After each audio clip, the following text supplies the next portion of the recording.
Hello, and welcome to my quality improvement presentation. My name is Randy Massicotte, and I am currently an emergency room RN in Brainerd, Minnesota. Our focus today is going to be on CAUTIs, or catheter-associated urinary tract infections, and how we as hospital workers can reduce the number by changing one thing in our daily patient care.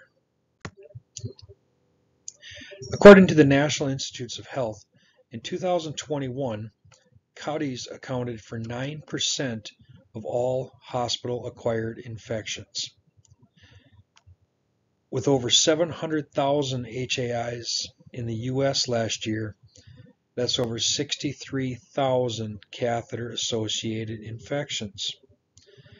HAIs, or hospital-acquired infections, can cost a hospital thousands of dollars. Every day in the U.S., an average of 1 in every 25 patients develops an HAI. Current practices to decrease these numbers are outdated and need to be improved. CAUTIs are one of the 6 most common hospital-acquired infections. Others are central line associated bloodstream infections, or CLABSI, surgical site infections, or SSIs, ventilator-associated pneumonia, VAP, Clostridium difficile, better known as C. diff, and one of our other most common is methicillin-resistant Staphylococcus aureus, better known as MRSA.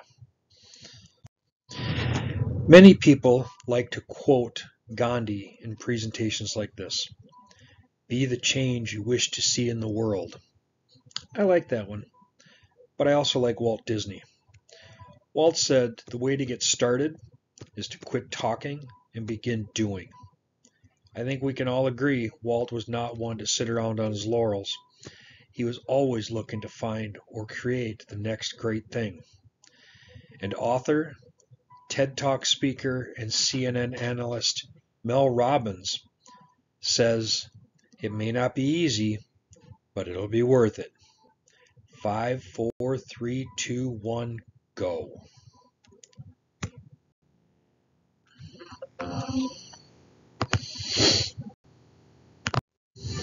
Here are some of the key players that are going to affect not only the data collection, but the implementation of processes and maintaining those processes to help reduce CAUTIs. We learned first our CNA, our techs, our aides. Some people say that the low man on the totem pole, but these people are crucial and critical to helping take care of our patients with bathing, helping with emptying catheter bags and measuring output of urine to make sure that everything's flowing the way it should. Nurses, obviously, insert the catheter using sterile techniques. They're going to help bathe, empty catheter bags, measure, and record the output. They're the ones that really have the frontline workers when it comes to catheters and infections. Our doctors need to order the indwelling catheter, and they need to order specific catheter care, which includes the chlorhexidine versus just soap and water. Our infection preventionists, our IPCs, have a role to assist in collecting and disseminating data and then presenting this data to leadership with recommendations for implementation. They'll also help with training the trainers, the people who are actually going to come down the pike and teach everyone what needs to be done. So upon admission, if the provider feels it's necessary to insert an indwelling catheter, the nurse should question, even if just to herself, if the indwelling catheter is the only alternative. If there is another alternative that is available and warranted, something needs to be said. If another method, such as a condom catheter for a male or a pure wick external suction catheter, is available for men or women, and it's not contraindicated. Follow the manufacturer's instructions and apply it. If the indwelling catheter is to be replaced, use chlorhexidine wipes to bathe the external genitalia using sterile technique. Insert the catheter until urine is returned, and at this point you would fill the bulb with saline and secure the tube in place. I want to note here that securing the tube is important for a couple of reasons. Number one is patient comfort. If the tube is able to move around, it can be very uncomfortable. And number two, if the catheter is allowed to move in and out of the urethra, it can introduce bacteria into the urethra and bladder. We know that's that bacteria that causes the infections. Now, the catheter should remain in place unless there's sediment or blood that occludes the end and there's no longer return of urine. Output should be measured a minimum of once per shift to ensure flow is consistent, and catheters can stay in place for up to 12 weeks. To reduce the risk of infection, catheters should not be removed and replaced, and Chlorhex wipes should continue to be used to kill bacteria around the external genitalia. Catheter use has other complications that can happen, such as kidney damage, bladder stones, and even allergies can develop. UTIs and septicemia can be reduced by using chlorhexidine.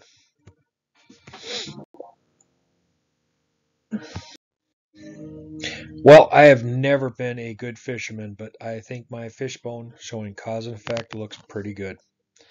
I think I've covered each one of the areas as far as people, processes, equipment, and management, and have my smaller bones along with those. Any questions? Now, for our implementation, the first thing we're going to want to do is gather data. Using the EMR, data should be gathered for as far back in time as possible. Some of this data will need the help of trained IP staff to be able to literally read between the lines. You can use a histogram to find out an average length of stay for patients that acquired a UTI to see if there is a correlation with how long a catheter was in place.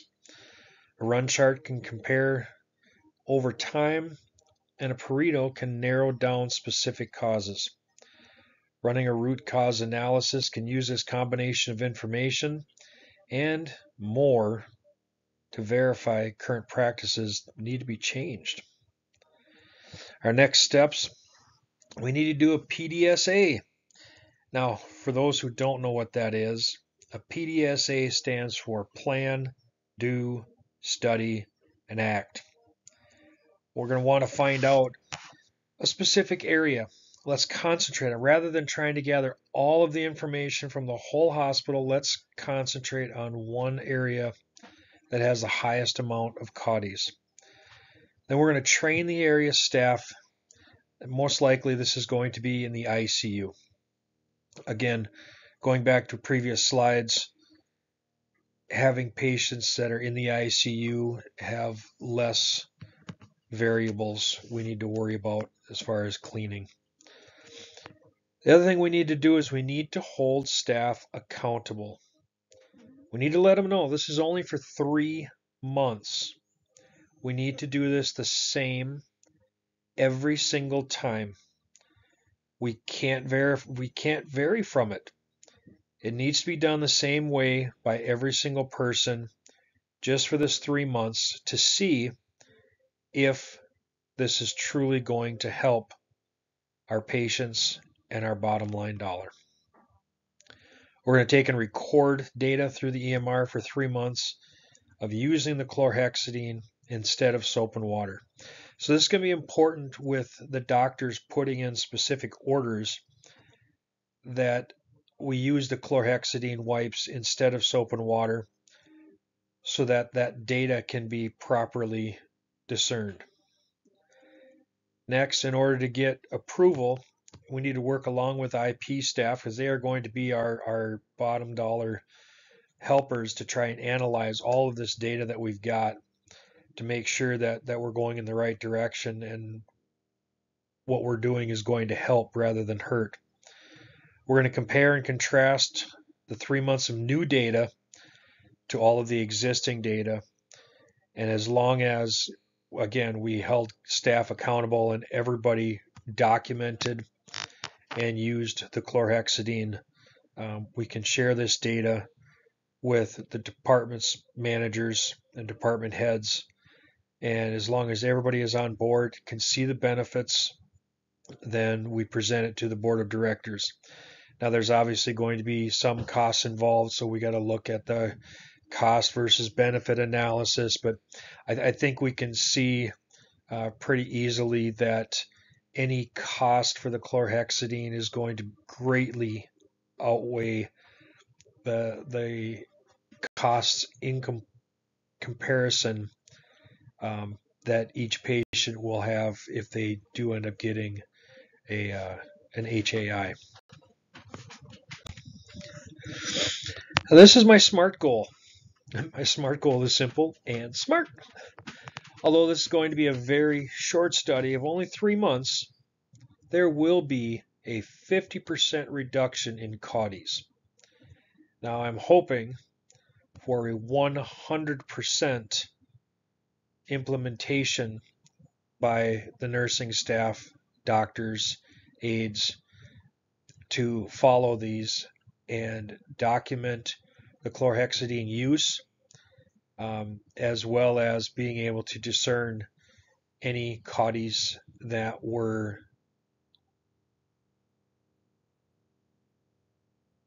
obtained.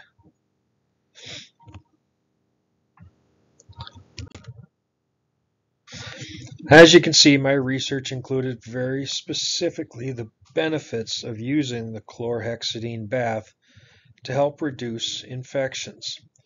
I would like to note that many of the studies that I encountered had a focus on critically ill and ICU patients. My thought was they would have no ability to wash and bathe themselves, which for study purposes may have been considered an uncontrolled variable. So in summary, CAUTIs can be reduced by using the chlorhexidine baths instead of soap and water. This will reduce the number of UTIs acquired from urinary catheters placed during hospital stays, as well as other potential HAIs, plus save hospitals thousands of dollars per patient and potentially millions of dollars annually. Thank you for your time and have a super fantastic day.